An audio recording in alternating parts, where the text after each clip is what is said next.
All right, welcome everyone. Like I said, we're just going to wait one more minute just to make sure everyone is settled in. In the meantime, we did want to let you know that this session will be recorded. We also want to let you know that if you have any questions during the presentation at any time, please add them to the Q&A, and we will try and get to them during the webinar. If we're not able to answer the question during the webinar, we'll get to it during the Q&A session. So welcome everyone. And I'll hand it off to you. Brian, if you'd like to start us off. All right, that's great, Erica. Thank you very much. Look, welcome everybody to the event. We really appreciate you taking the time. We feel like what we're talking about is, important, to the Click ecosystem, for customers that, have been around and are in version 8 or maybe even FSC, and what the migration to SFS means. So the intent of this, this session is to share with you one of our customer stories, Gasmetro Plus. So we really appreciate that. But let me just do a quick introduction. I see a lot of familiar faces and names on the list, but there's folks I haven't met before as well. My name is Brian Burns. I'm based out of Boston. I've got 20 years in field service, and I'm a former Click software employee as well. So been really on the implementation side, my entire career. And then as of the start of 2021, I took over the sales organization here at The Absolute. And the thing I like about that is it really just allows me to leverage, my implementation, professional services background, really being on the ground, working with our customers, and and bring that to the sales team, right? And for this event in particular, we definitely want to talk to you guys about SFS, what it's all about, right? And hopefully you've heard of it before, maybe even seen it before, but we'll give you a little bit more information on that end.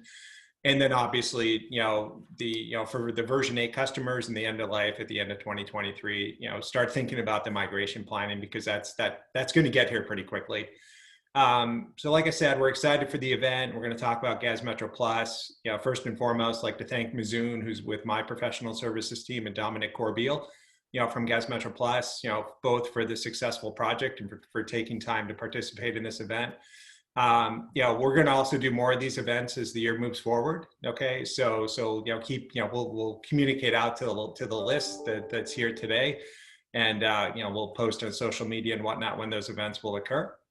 And then these events are really just about supporting, our important customers and the greater, Click ecosystem, if you will, right? So, SFS is a great product.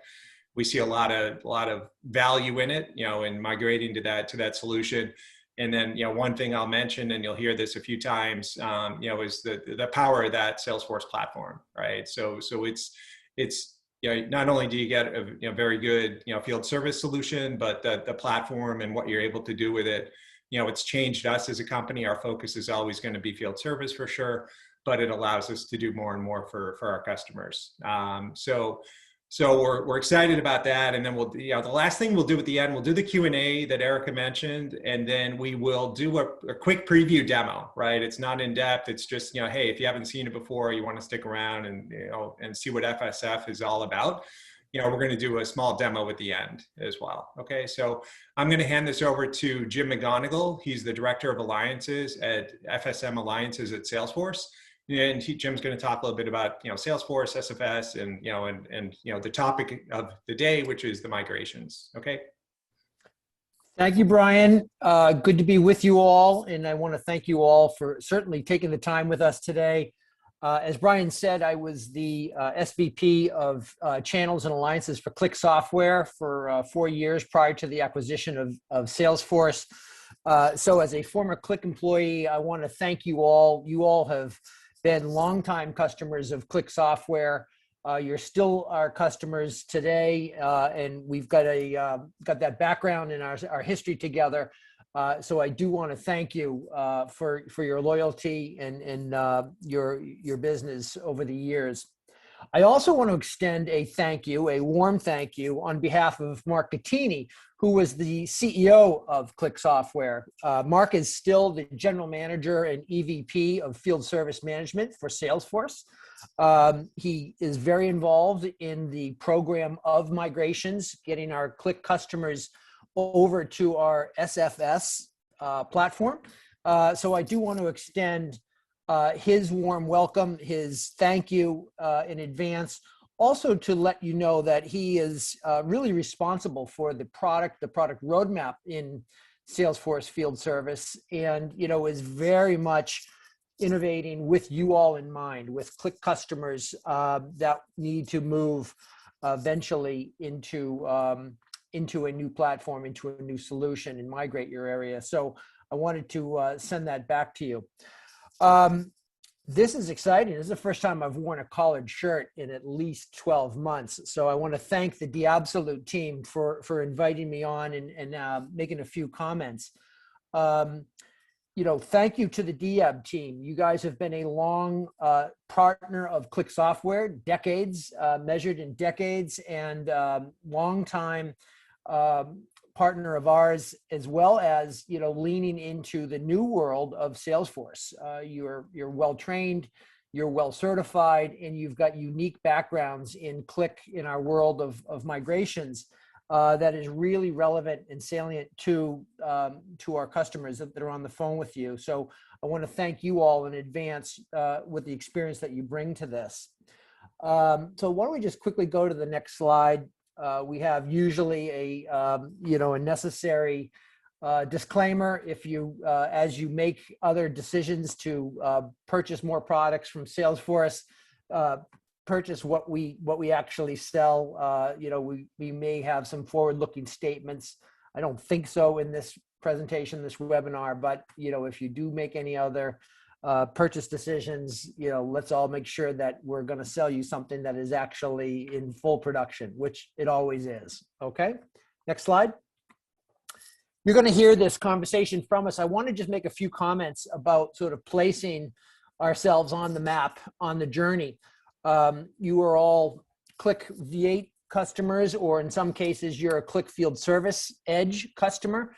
Our goal is to give you the art of the possible and let you know what is possible in moving to Field Service Lightning. What used to be called Field Service Lightning now is called Salesforce Field Service. Our goal and our vision is to offer you a lot more, and that is our intent is to innovate against the platform in the field service management solution. Okay. You're going to hear this in repeating ways. We are going to innovate against our roadmap for field service. We are going to work with strategic partnerships. If there is something that is not yet in the roadmap, we're going to quickly innovate with strategic partners. I'll give you an example of that in a minute. And we'll also take advantage of this thing called the App Exchange, which you are probably familiar with. So, think of what we have in the product, what we do in strategic partnerships, and what we have in the App Exchange as, an amazing amount of capabilities, hopefully answering all of the use cases that you all have as you move forward. Give you an example of a strategic partnership. When COVID shut things down a year ago, we quickly innovated with a company called Texi for a capability called virtual remote assistance. See what I see capability, ability to send a tech in with remote capabilities on their mobile device. Okay.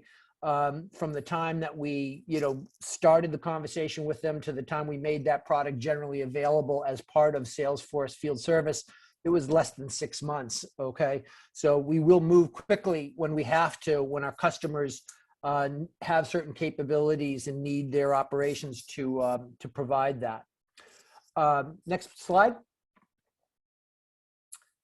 Our commitment obviously is to, make sure that, the product and the security, the data that you have with us is completely secure. Okay. So, it's what we think of when we call trust, that we do what we say we're going to do in our products, in our platform. Okay. Our goal, of course, is to deliver a leading field service management solution. I will tell you from my days at Click Software, we had a very large relationship with SAP. We had conversations taking place with other platform providers. There was nobody, obviously, now that you see the acquisition of Click Software by Salesforce, but there really were no other platforms that were making the kind of commitment and innovation that Salesforce was, the kind of investment in technology, in services, in customer success, really stands shoulders above anybody else that I saw in my role at Click Software. Okay. We will continue to support you, our Click customers, with security and patch releases until the end of life of this product. I'm sure you have all been notified. You have all been contacted by our teams. You know that end of life for V8 8.3 is the end of 2023. So we're hoping this is the start of a number of conversations that we can have with you to show you, again, the art of the possible, what's coming in our platform, and then what is possible through our partnership with the Absolute to migrate you across, okay? From a product and solution standpoint, we will continue to innovate against our roadmap, but there will be an emphasis on our mobility, mobile capabilities, enhancements to our optimization, right tech, right services, right skills, right spare parts, taking the right route. That is hard software math. That's what Click Software did for 20 years out of Israel. We'll continue to enhance our optimization capabilities as we put this into the product. We're also starting to highlight a lot more use cases around assets. So our partnership with ServiceMax and Asset 360 starts to speak to some of the capabilities and the asset use cases that we'll continue to innovate against. Next slide. To just place where we are on the Salesforce world, we are part of Service Cloud. Okay, Field Service is part of Service Cloud. Service Cloud is the largest cloud at Salesforce. It is over a $5 billion cloud for all of these products that you see in front of you. It is the fastest growing component of Service Cloud. Field Service was the fastest product ever to get to $100 million. So we continue to innovate, and we continue to see a great deal of adoption and a great deal of growth in field service. Customers need to do this, need to do it well, and that's where we stand inside our service ecosystem. Next slide. And then what we see emerging, of course, is many of the customers, many of you that are on this call, what I would say are you're in a mission critical use case category, but we do see field service expanding beyond just mission critical. We see it expanding into areas of finance, into areas of retail, into healthcare, a lot more capabilities where customer experience becomes a differentiator in how field service is done, okay? And so this is where marrying our field service capabilities with our sales capabilities, our customer 360 capabilities really make a difference in how customers are differentiating themselves in the marketplace, okay? This is where the single place of truth, our ability to have analytics, integrations with MuleSoft, security, communications, all of the things in the platform really help, expand the ability and the capabilities of the solution. So, we do see more use cases marrying customer data and customer experience. I'll say more in a business to consumer type of field service, but we do see this emerging and a very growing marketplace in this new set of use cases. And then next slide will be fine. How we are organized in our product, in our solution for field service. We essentially have 4 pillars of our product and how we innovate on our roadmap. You'll hear this as we go forward. We innovate for mobility, resources, human beings. How do we schedule and maximize the schedule for our human assets?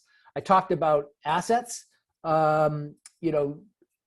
asset capabilities, asset performance management, asset service management with our partnership with ServiceMax, and then foundational capabilities in the platform itself. This is how our roadmap and our product is organized, and this is how we manage the capabilities that we will continue to put into this product. And then finally, I'll just say, next slide, again, another thank you, but I do want to make a mention of something that came up in one of our, preparation meetings. And that is that we have this thing called Trailhead at Salesforce. Many of you are probably familiar with it already. There's this incredible knowledge university, if you will, out there called Trailhead. And we really encourage you to register yourself with Salesforce. Go out there. It is, we have a lot of content on field service. We have content on Service Cloud. You are able to get, more certifications, training, and enablement, and really trained up on these products, not just field service, but all products. And it's a really, it's a differentiator, and it's a real resource. So, please take us up on the Trailhead capabilities. I'm going to kick it over to you, the Diab team. We stand behind Diabsolute. So as you get into a migration, you have the power of Salesforce customer success services all standing behind Diabsolute, so that your success is preeminent to what we try to do. All right. So I want to again thank you for your time today, allowing me to just sort of introduce myself to you, and then going forward, we welcome you over to the new platform, as this crossing the chasm is done. So back to you, Brian. Sorry. Yeah, and I love, and we did talk about it when we were preparing for these sessions. And Jim, I think it's a really great point about the Trailhead, right? The Trailhead is if folks are on the call and they want to see it, they want to see it hands-on. It will lead you through that, right? It will tell you about the application. It will give you a test environment to actually get hands-on with. So definitely think about that as you guys move forward. And just as a word to our customers around here, we look to Diabsolute to be trained, certified, get the credentials of field service. So it is Trailhead as the mechanism that we do that for. So again, this is a full 360 capability. Yeah, no, that's great. Yeah, so if you go to the next slide, I'm gonna go through these slides really quickly.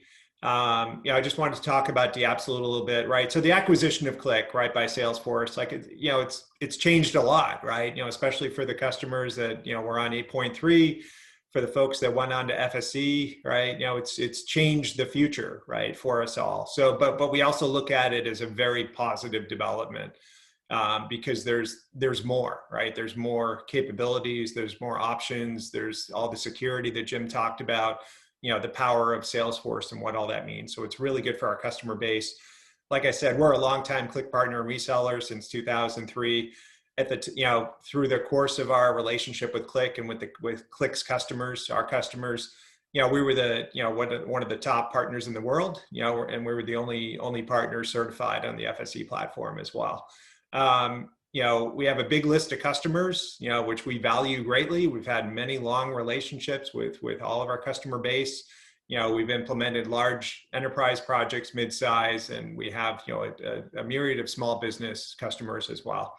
Our core focus though is always, it's going to be field service, right? This is where we come from. This is what's going to drive our business.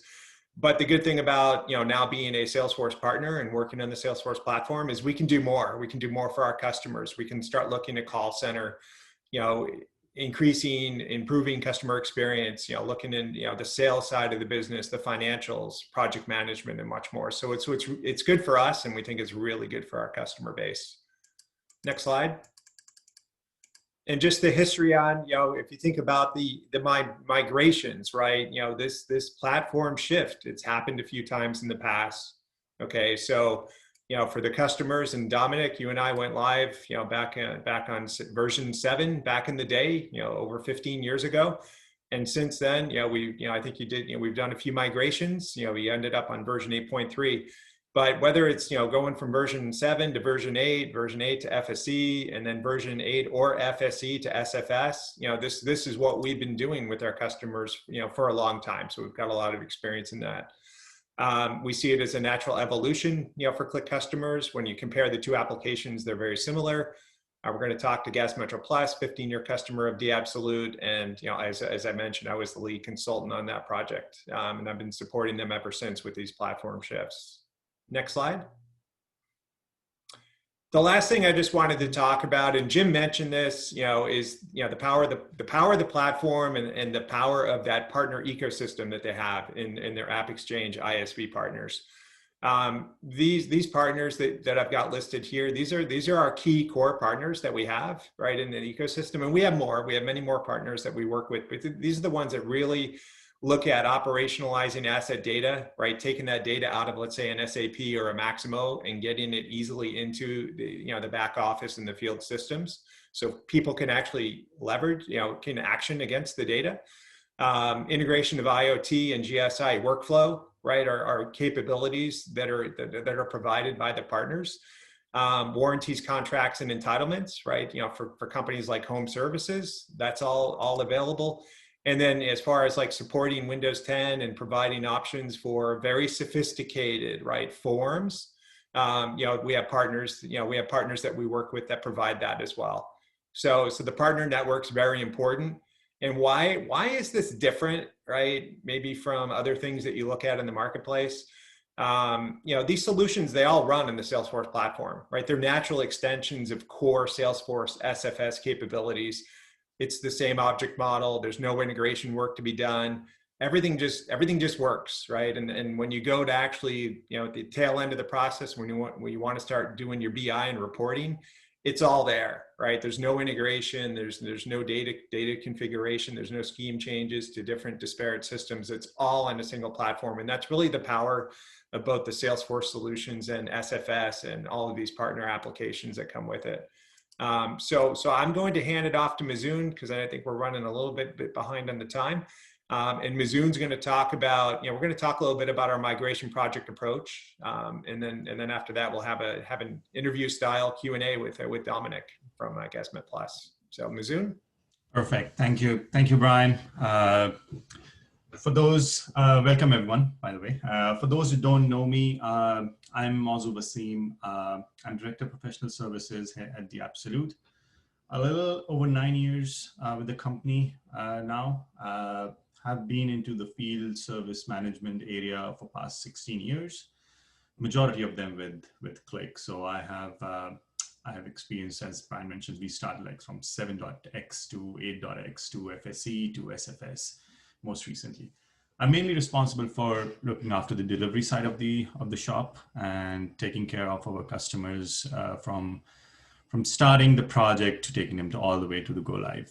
So yeah, that's a little bit about me. I'm going to be walking you guys through with the strategy and approach that we have taken with Gasmetro Plus in their migration of the application of 8.x to SFS. So next slide, please. So the project approach has been very simple when we started the project, but it is definitely very targeted to the business objectives and goals that Gasmetro Plus was trying to achieve with this migration. It is a 3-stage process where we started with identification. So why Gasmetro Plus? We have a history with the customer. We knew that Gasmetro Plus has been a long-standing Click client. And they are on a current version of like 8.x that they are using. That was the main identification criteria, that why not make them leverage with the state-of-the-art SFS application. So we started the discussion at that point to make sure that they don't have to go future upgrades with the product that will be coming to an end of life by 2023, but take them to a final upgrade to Click platform itself, which is going to be SFS. So that is the identification stage. We then moved on to understanding what Gasmetro Plus is doing on a daily, day-to-day basis. So what are their current business processes? What has changed in past with regards to when we have implemented 8.x last time? Since then, with this engagement, what has changed? And what will be the things that the organization would like to improve as part of moving with SFS? So that's understanding their business model, their changes, and refreshing our memory of the business processes that we have implemented in past. And then lastly is plan and execute. So we decided on a project approach where I'll be talking quickly about that on the next slide, but it's basically about our hybrid approach with regards to the mix of the traditional waterfall in conjunction with the agile approach, where we will be making sure that how things are going to be implemented in the system, along with a gap analysis. So I'm going to be talking about a little bit more on the next slide on that. The fit analysis approach on this slide, which we are going to be talking about, is mainly focused on the overall migration strategy and what was involved in each stage. What was the work that is being done, so that we don't miss out on any critical features and functionality that GES Metro Plus is leveraging on as part of the 8.x platform, so that we can make sure that they are available into their new SFS platform as well. So it is a 3-stage process where we first started with the cleanup exercise, making sure that the functionalities that are the processes that are obsolete are no longer needed by the business. There are definitely there. When you use a product, you realize that certain things have been implemented or certain processes have been taken into account that are no longer in use, which are obsolete, and things need to change a little bit around those areas. So that's the cleanup exercise. That's stage 1. The next comes the migration exercise, which involves 3-stage process again within itself. First is adjusting the current capabilities to SFS platform. So people who have been using Click for a long time, they know that, the terminologies, tasks, how they are going to be translated into work orders or work order individual work order line items. Region and district, which is the hierarchy in Click system, how that's going to be translated into service territories in SFS. Assignments, how they are going to be translating into service appointment. What information will be going from the assignment object in Click versus into the service appointment object into SFS.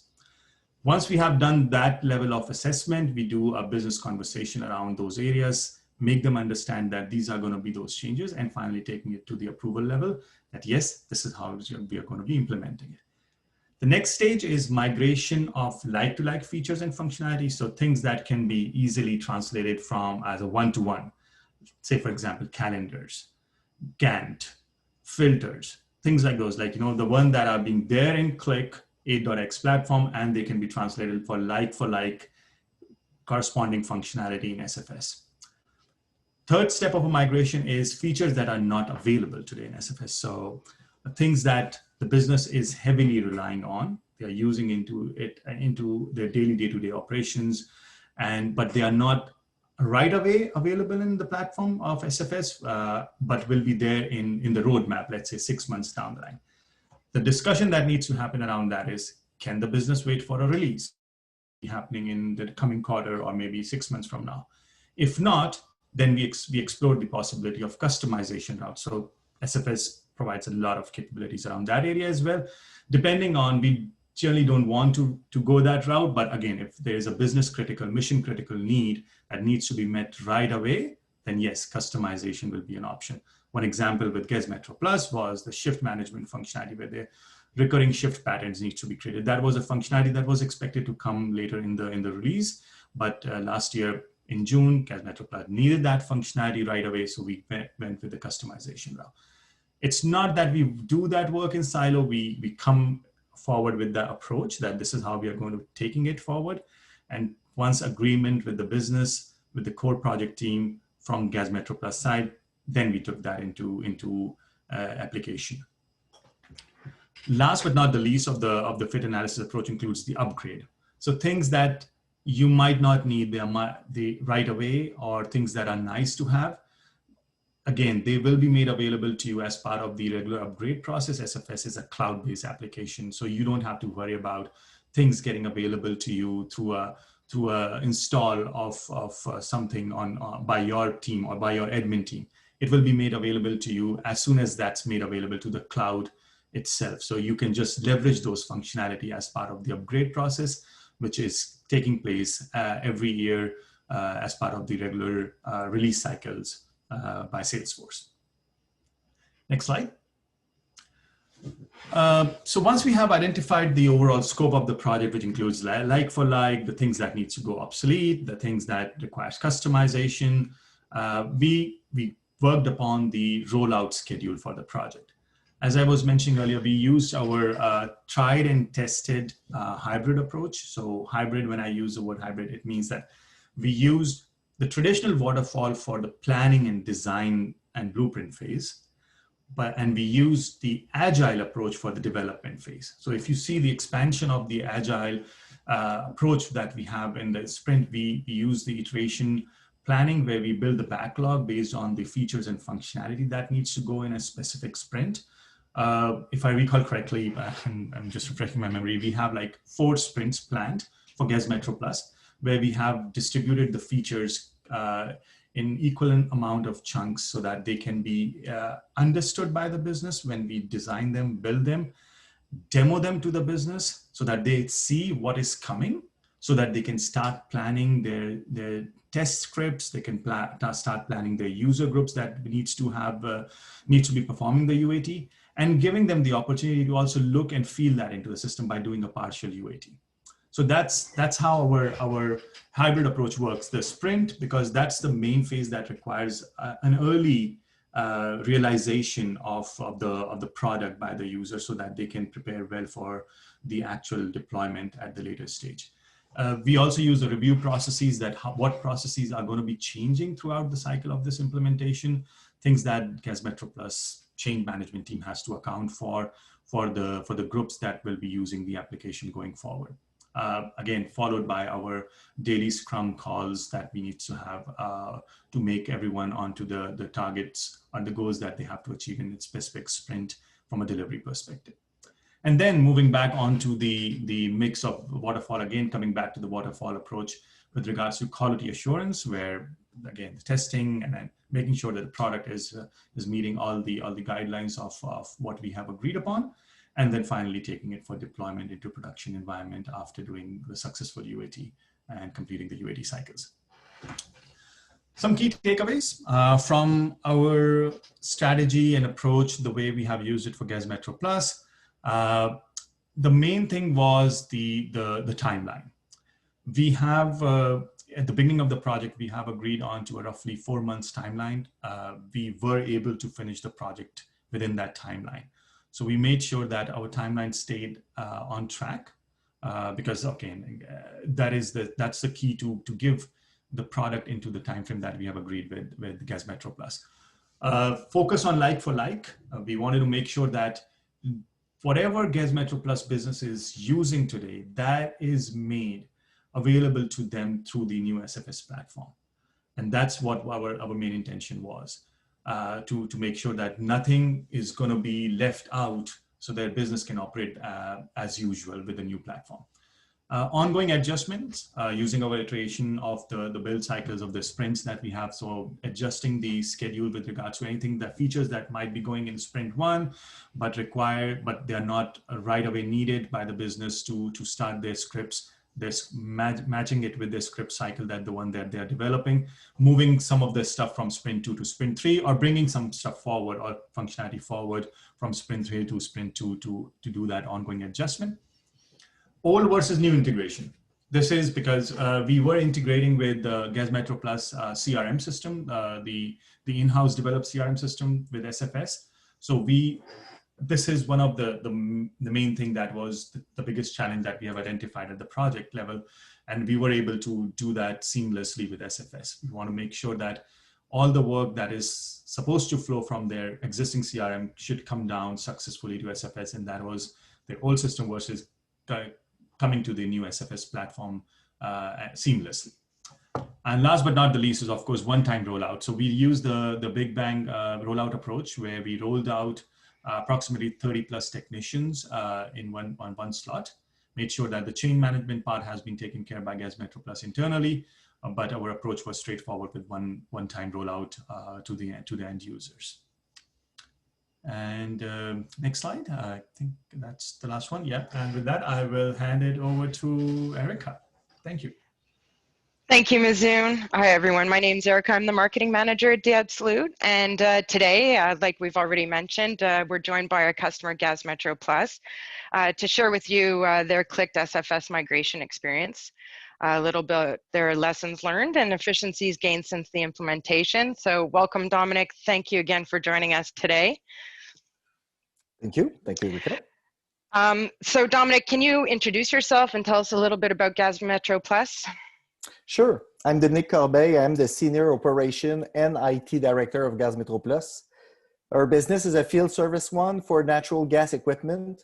We do mainly repair and installations. We have 40,000 clients, 47,000 contracts, and we do around 20,000 service calls per year. So we have 32 technicians in production. Wow. And prior to migrating to Salesforce Field Service, how long did you use Click and what did you like about it? We implemented Click in 2004, and we really love the product from the moment we start using it. We only use Click Schedule as the product inside of the Click ecosystem. We interfaced it with our custom front office and CRM that we house develop on our side. In 2005, we developed our own mobile application, and then we interfaced it with Click also. And we love how easy it was to use for the dispatcher. And it also really reduced our travel times at that moment in 2005. With the mobile and Click, we were doing one more job per day per tech. So it was a huge improvement to our productivity. And so what prompted your migration from Click? Okay, when we migrated, we were in version 8.1. So at that moment, it was coming to the end of life of the product. So the deciding factor was really to migrate before the end of life. Okay. So I guess that I was going to ask you why you migrated now and not wait for the end of life. Yeah, at that point, it was closed, but we still didn't want to wait really at the end of the life of the product because Click is really central to our software infrastructure. So we didn't want to take any chances with support, and we need to that Click work at all times because it is central and our operation depends on it. So at the end, we contacted the Absolute to have a quote for the migration. Okay. And can you tell us what you feel are the best features of Salesforce Field Service? Yeah, I think like it was said before in the presentation, the Service Cloud platform actually, which enabled us with custom development was really central for us. We have less management because everything is cloud-sided, so less management on the infrastructure. But mainly what we love the most about it, it's a simplified but better optimizer to reduce even more travel times, which is for us really important in our business. We were even surprised that was better than what it was with Click before. So that's even that was a nice surprise actually. Great. And why was Salesforce SFS Mobile not part of your initial implementation phase? That's a good question. Our migration goal was really to replace the old Click Schedule part. So because we had our own custom developed mobile application, at that point, we just wanted to simplify it and really do the migration between old Click Schedule to SFS and really do a quick win to replace the old product. And what were some of the challenges your organization faced? Actually, we had a couple one. The one that I will talk about right here is we have really a specific need to handle our appointments. All of our service calls needs an appointment because they are inside the houses of the client. So managing the number of jobs per day, it's always tricky with their kind of business. So we asked the Absolute to actually do one custom development to be able to have a job filter that actually enables us to have a threshold of a maximum job types per day. We did the same thing for the appointment windows. And with that component, we can really more efficiently control the capacity of our teams. And how did you guys handle the change management and training? Okay, for the change management and training, we did this project in Scrum Agile method also on our side. So at each time that we were giving new weekly occurring like new features or when we're working with the Absolute team, we were always showing everything back to the dispatcher itself and the responsible for that team. So as long as the project was going, they were seeing each of the change that will be coming at the end of the project in their environment. So we were keeping them like as long as the project was going, we were keeping them informed. Great. And can you tell us what systems were integrated with Salesforce? Yeah, it was a custom, like we said a little bit before, it was really a custom front office and CRM application that we done in the past. So we used the web API interface to do that, and it worked without a glitch since the implementation. So we're quite happy about that part. Great. So how was the integration experience overall? Yeah, it was great actually, but the integration was the point we were expected prior to the project to have the biggest risk. So in the end, it really worked really well. On our side, we had a developer that actually documented all the integration points within our system, and afterwards, the absolute team that developed the actual integration. So there was a lot of testing required because we were actually redoing all the integration points for both applications. But like I said before, we didn't have any glitch since the go live on that part. So it worked really well in the end. Great to hear. Can you tell us what some of the results or operational improvements have been since the implementation? Sure. For the project timeline, we finished this project on time and on budget. And for us, it's really important to do these part. We're not that of a big company, so we really manage our project efficiently. So we're quite happy to have it done on time and on budget. It took us 4 months to actually, from the start to the end of the migration, from click to SFS, including custom code and integration. For the implementation process, I would say that part was really smooth. We didn't have any downtime, and we're able to actually do all the training in about half a day for all of our dispatchers. So it was really easy to actually implement NDM. Great. Do you have any recommendations for any of the people attending this webinar? Yeah, I think one of the issues we encountered, and it's something that can be easily mitigated actually, is there's a couple of things we didn't know about, like all around the Apex classes. There is some limit when we write custom codes or you do a custom component around the Apex classes, and we should have probably researched a little more about that part before going, but they can be easily fixed by doing just more restrictive query. As an example, if you want to query all the engineers' jobs per day for all of your calendar completely, it can be a little bit of a drag, but you can restrict that by going district by district or just specify which data that you want, and you can easily work within the limits that you have with the product. Good to know. And if you had to do it all over again, what would you improve or do differently? Yeah, the first thing, we should follow recommendation prior to the project. So the first one was to actually do the Trailblazer training, but we were short on time and we skipped it. But afterwards, it would have been really better to just do the Trailblazer, learn the project more, and then do the implementation phase like the Absolute recommended us. So next time we'll do guys. I guess to end this off, I mean, what's next for Gas Metro Plus? Okay, for us, right now, we just implemented the dispatch console inside of the SFS. Right now, we're in a project that we're doing a fixed gap analysis to actually replace our old infrastructure with the Salesforce parts. So we're really looking to do the Salesforce CRM, the asset management, the contract pricing quote, CPQ, and the mobile to replace our custom solution. So we're really looking at that way right now for doing the other step of the project. Well, thank you, Dominic, for sharing your story. It's really appreciated. I'm not sure if anyone had any questions for Dominic or any of the other panelists, but we're gonna open up our Q&A real quick, and before we do our closing thoughts and the SFS demo. I'm sorry, Dominic, on my team, is there any questions? Yeah, so we have a question here. It's for Dominic. How much historical data was migrated as part of the project? That's a good question. Actually, all of it. So all of our service calls since 2004 were migrated inside for the actual migration. So anything that was doing, we could recall it at that moment.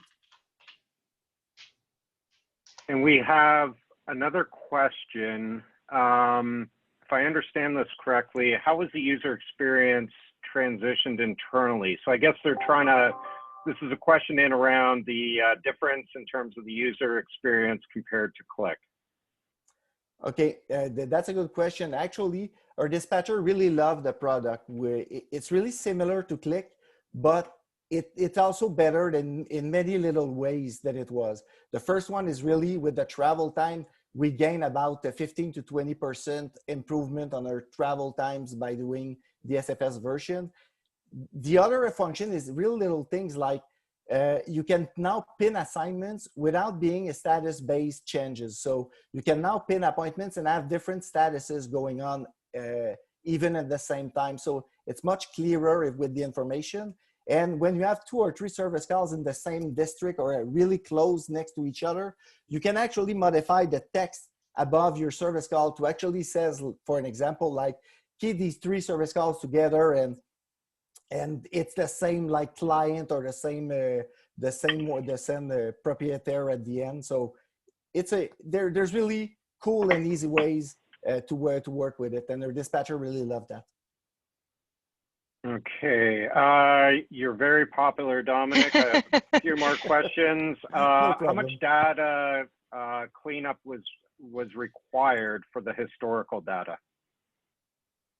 Actually, not that much, because when you do the object model, you actually make all the links between the historical data and the one that you need at the end. So there wasn't much cleanup data because we were already built on the model from Click Software, and it's not very different from the one from SFS. So not that much, actually. It was quite easy. It was the same rules for the migration. So yeah, it was not that much. Okay. And did you do a parallel for testing and for technician familiarity? No, we didn't do a parallel testing, but we did do and not a full parallel testing. We actually loaded a UAT environment, and we branched some technician on our UAT platform to actually look and feel about at the service calls and for the dispatcher to actually learn about it. But we did not do a full parallel testing. Okay. And was there a migration of the Click configuration, or is that all required to be completed manually? Maybe that's a question for either Dominic or Mazoon. Yeah, I think I can start, and you can complete me, Mazoon. We didn't migrate Click configuration per se, but like Mazoon said, we took everything that was a like-for-like migration. So everything that was a parameter in Click, and we want to move forward with SFS, we actually specified it and do it directly in the environment. So the Absolute team helped us to build all the first phase of the implementation that was going from the like-to-like migration for all the different parameters that were working in Click. That's correct, Dominic. Yes. So as I said, Jeremy, the main focus has been on for like and any new functionality, Dominic, that was coming as part of the SFS platform was automatically being inherited by the business to leverage upon. So yeah. Okay. I think there's one more question, yeah, for Mazoon. Okay. Yeah. So there's a question about migration, and maybe we can take this one. Might be best for offline, but just an estimate in terms of time it takes to migrate a large amount of data. So we may address that as a follow-up. Last question for you, Dominic. What type of forecasting or planning tools are you using today, and what kind of changes were required to accommodate the move to SFS? Okay, we use our own planning tools actually, so we custom develop them. And one of the custom development that we asked for the Absolute team to do for us was actually to manage them directly in SFS. Because for us, the majority of our planning is really to respect a specific capacity of job types per day. So like a percentage of break fix, a percentage of maintenance, percentage of like a follow-up of problems. So we have all these time of jobs that we want to specify. So we put a threshold to actually manage how much do we want per day to be sure to not over book or Click or SFS environment actually. Okay, terrific. All right, that's all the questions, Erica and Dominic. Thank you. Absolutely. So I think before we run out of time, I'll just pass this on to Brian to give quick closing thoughts, and then have Stephen give us a quick demo of the SFS product. Yeah, it's great. And if you can go to the next, one more slide down, be great. Okay. Yeah, I'll do this quickly because I know we're a little pressed for time, but appreciate everybody's questions. And Dominic, thank you very much, for supporting the Click group here that's here today. Look, Mizoon talked about the fit assessment, right? So that is something that we're doing with our clients. We've done, with several of our clients. We've got a few projects under our belt. We've got more that are in planning stage. So that's something that we bring to the Click ecosystem, right? That fit assessment capability. Happy to talk to folks more about what that means. We're going to share our customer stories as the year progresses, like I mentioned. As more people migrate, we'll come back. We'll do another webinar and share that information because we think it helps everybody out. And then, I mentioned, the solution alignment, right? There's that, that fit assessment, and then, the deeper capabilities, right? And I think it's important to note that Salesforce is designed, right, to have, core capabilities, and it's also designed to, for where you need deeper specific capability that the partner ecosystem brings, Salesforce partner ecosystem brings. And it's really being able to line up those things together, right? Especially where, you've got the GIS, or you might have Windows 10, or you might have very complex forms. Their system and solution is built that way, right? To allow customers to pick and choose what they want.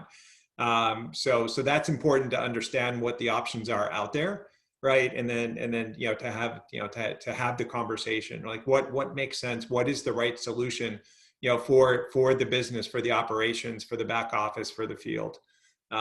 So that is certainly something we're well positioned to help with. The migration timeline, I think we're all aware of what that is. This year is the year to start thinking about planning. What is it going to look like?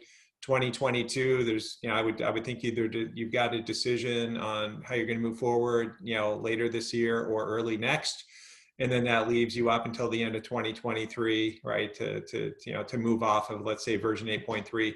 SFE customers, have a little more flexibility, of course, but there's a lot of benefits. Like there's a lot to be gained, right? From the Salesforce solution. So even for FSE customers, it's something to at least take a look at. With that in mind, what we want to do next is I'm calling it a preview demo. So understand this is going to run over a little bit. So if you guys want to stick around and take a look at the solution, we're going to move through it in about 10 or 15 minutes and just give a little nibble of information, right? For you guys, for those that haven't seen it, and maybe if you have seen it before, you'll hear about it from us, for the first time. So I'm going to hand it over to Stephen and just thank you all for your time. And Stephen, if you want to go ahead. Sure. Thank you, Brian. Just want to make sure I'm heard here. Yep, we can hear you. Absolutely. Wonderful. So I'll just do a quick introduction. So good day, everyone. Thank you for joining our webinar. My name is Stephen Sugumar. I am the Principal Solution Consultant here at The Absolute. I've been with the company for over 7 years, so definitely have a lot of experience on Click on-premise, Click Field Service Edge, and now our Salesforce Field Service products, among many other products on the Salesforce ecosystem. So with this, I will go ahead and share my screen and get going with this demo here. Wonderful. Just to make sure that everybody can see my screen here, work order 2231. Take that as a yes, and we'll just go ahead. So this is the work order object here within our Salesforce Field Service console. Really focusing here on the Salesforce Field Service piece for this demonstration and taking a look at its comparison with prior Click software products. Looking at this interface, this is what a work order page looks like. First and foremost, all the information on the screen may be configurable. For this demonstration, I went ahead and I added some details out here. For example, we have the asset in question, that being an energy meter. We could see at the top here through this highlight pane, we are actually servicing Lauren Bailey for a meter exchange starting on 6/18. Hence, we have the association of the asset. This asset can be hosted within Salesforce, or it can be pulled in from an ERP like SAP through integration.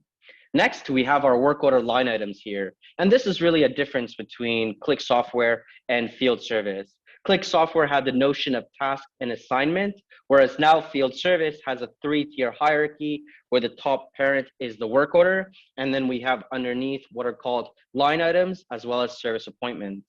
Line items can be used in a number of ways. We've used them quite flexible among our customers. Some customers use them as an optional checklist, as a guide, whereas some of our other customers actually use them to break out a bigger work order into smaller pieces of work that needs to be executed out in the field. Taking a look here, you can see that step 1 is to record the old meter read, then to remove the old meter and install the new one, and to finally take the new meter read. So we're using this as a sort of checklist. And this really helps with onboarding technicians. As you can imagine, training technicians, while they're fresh and junior on the job, sometimes they get nervous, too many calls back to the dispatch center. So having these work order line items really allows them to follow a sequence of operations and minimizing and reducing the calls back to the dispatch center. Next here, we have products required. And so Salesforce Field Service does facilitate inventory management. Again, this can be coming in from an ERP, or these products, materials can exist within Salesforce. Lastly, on that object hierarchy, we have the service appointment, and this is really the reference to assignment in the click days. Service appointment inherits all information from work order, that being the work type, the account, the asset, the start and end times, and it really then ties this over to one of our assigned resources. So it makes that marriage between I have work to do, this is when I have to do it, now who is going to do it? And these are the objects which appear on the Gantt, which I'll show very soon. Next, very familiar with skill requirements as well as resource preferences from the click days. Obviously, these have been retained within Salesforce Field Service and can be augmented furthermore if need be. Some couple new additions to our Salesforce Field Service module are something called milestones and knowledge articles. Starting here with milestones, I'll expand this to show more. And this really is a sort of SLA tracking to make sure that our service level agreements are being followed through with, having that visual representation of the steps and the time required or allotted for each step. You could say here that I've configured 4 steps, that being first response, the assignment, on-site, and finally the closeout. And we can configure the time for each step as well. There could be any number of these milestone processes. It's not one and done. We can have them per customer, per work type, per geography, by any means necessary. Another new addition here are knowledge articles. Knowledge articles are Salesforce's answer to a mini CMS, content management system. Taking a look at some of these articles, I'll give this one a click. It's going to open it up, and we can see how everything has been version controlled, published. It can be available internally or even externally. We can actually send these articles out to our customers via email, via portals, or any other means to really resolve the issue without even creating a service ticket, for example. But in this case, I'm using them internally to really help our technicians understand, how do I install a meter? And taking a look here, you could see that we can add some pictures, we can add block text, we can add videos, GIFs, audio. So really allowing for this rich articles to help either our internal or external folks. So just a couple of additions here that come with the purchase of Salesforce Field Service and really augment and streamline and facilitate the use, the experience, and also our business metrics as well, for example, with these milestones.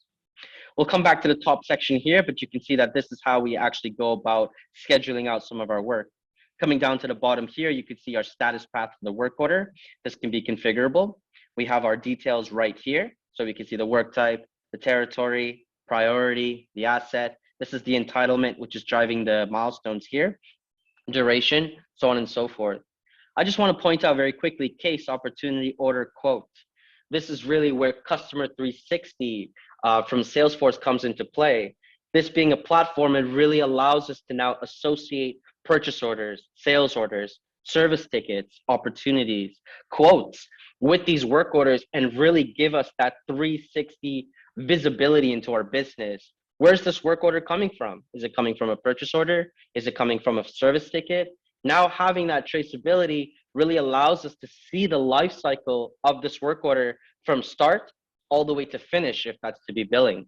So just some details out here. We'll go ahead with the book appointment. And this is the booking appointment that we all know and love from Click Software, what was noted as truth-based appointment booking within the Click Software space.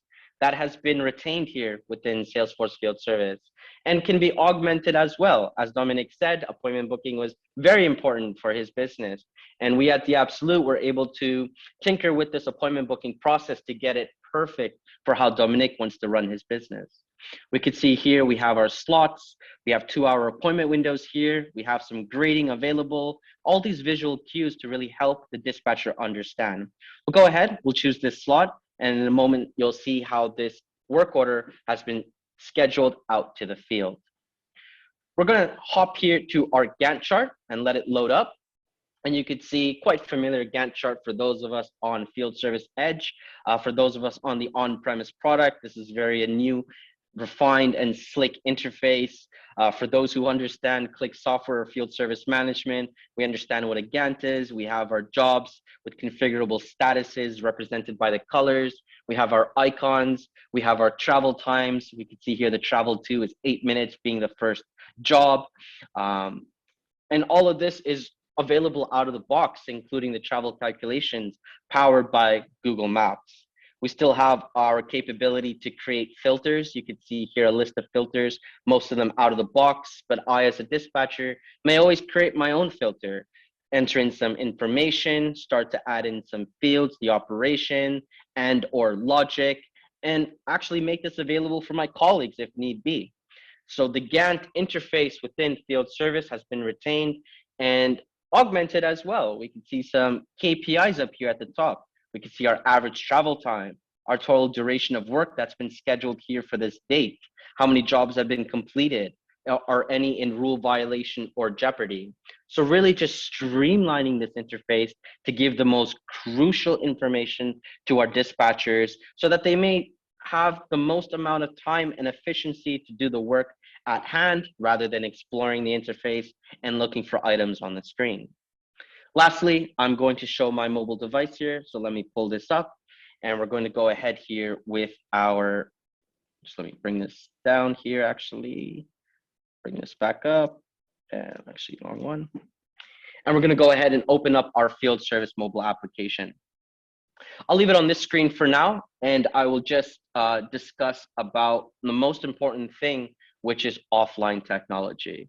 We all know and love Click Mobile Touch or Click Mobile Classic and its offline capabilities. This is truly important for field service management, especially in businesses such as utilities and telcos, where sometimes we're out in rural areas, we're doing underground construction, or we're in a low coverage for cellular network.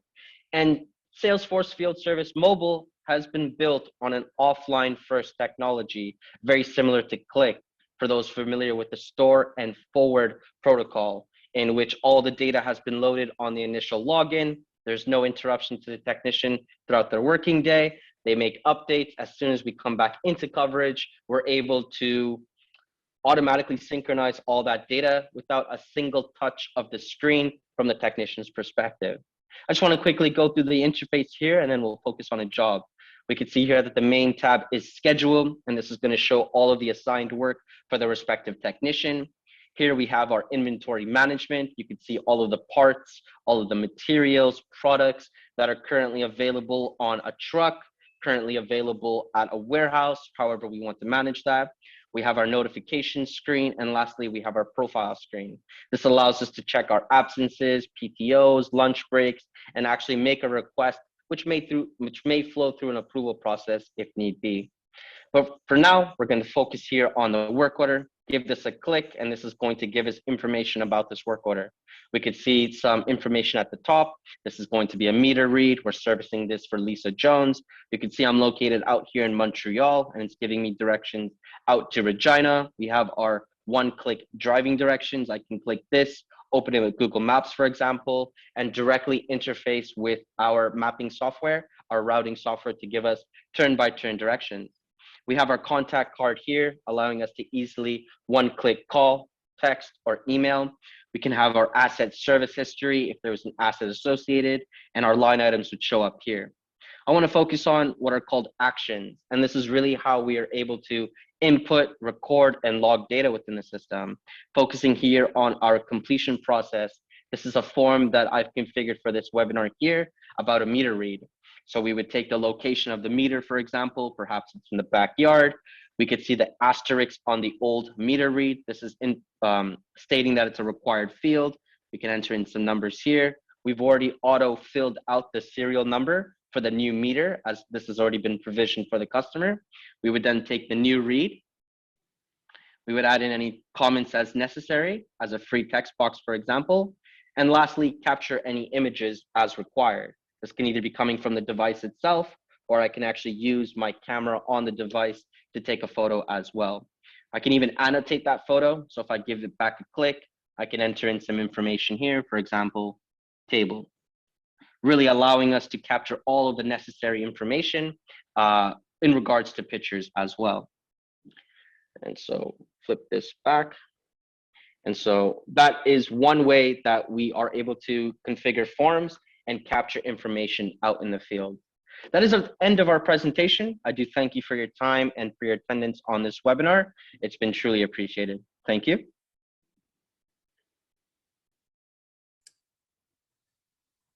Thank you, Stephen. I was going to say, actually, I think we had a few questions come into the chat.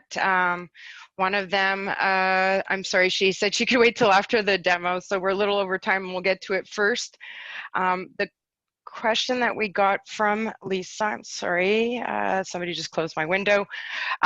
She was interested to know if SFS can text, email, or call customers with pre-recorded appointment information. Yes, wonderful question. We are able to templatize some of our communications, whether this is with email, whether this is with text messages, or let's say an automated IVR message. We are able to curate tailored templated messages to communicate with our customers any relevant information. So that is a capability of the Salesforce platform.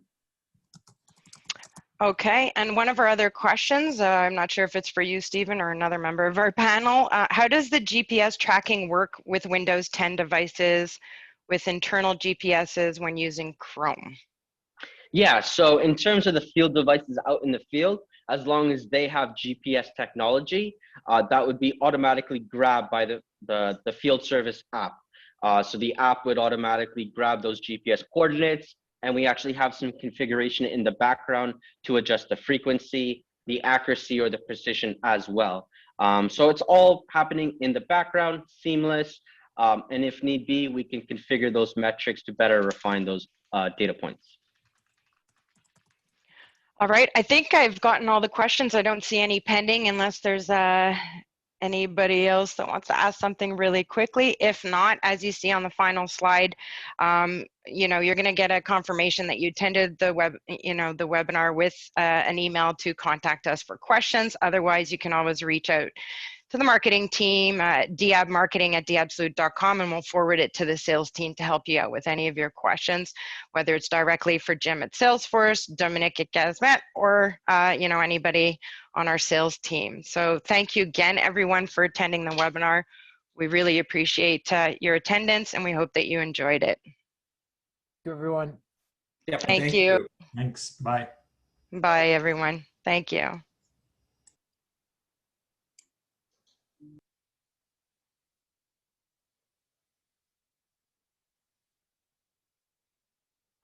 All right.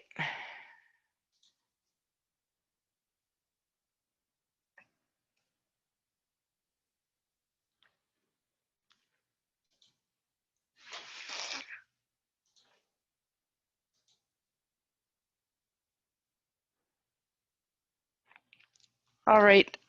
Thank you, everyone on the panel, for your time.